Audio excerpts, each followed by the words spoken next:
Internal Revenue Service IRS tax news. Treasury IRS provide tax relief to investors and businesses affected by COVID-19 in new markets tax credit transactions.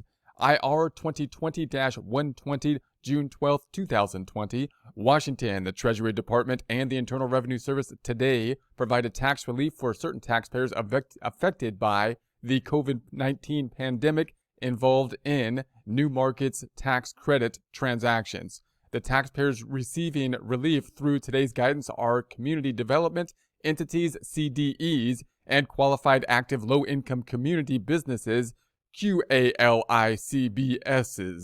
investing and conducting businesses in low-income communities. Notice 2020-49, there's a PDF link to that here. There'll be a link to this in the description. Provides a CDE or QALICB with relief for certain specified time-sensitive acts that are due to be performed between April 1st, 2020 and December 31st, 2020 in order to meet requirements under Section 45D of the Internal Revenue Code and its regulations. A CDE or QALICB may perform these acts by December 31st, 2020.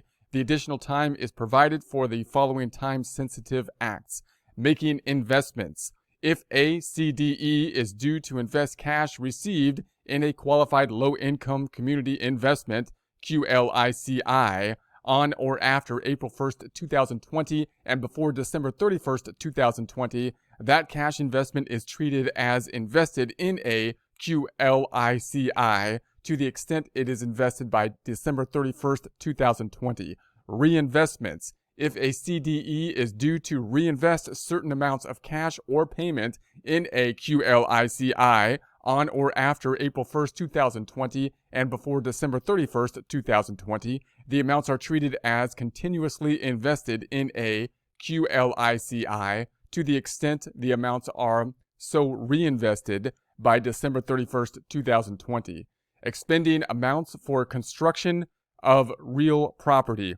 If a QALICB is due to expand the proceeds of a capital or equity investment or loan by a CDE for construction of real property on or after April 1st, 2020 and before December 31st, 2020, such proceeds are treated as a reasonable amount of working capital of the QALICB, if so expended by December 31st, 2020. Additional information about tax relief for businesses affected by the COVID-19 pandemic, there's a link to that here. You can also find it on the IRS website, irs.gov. There'll be a link to this in the description.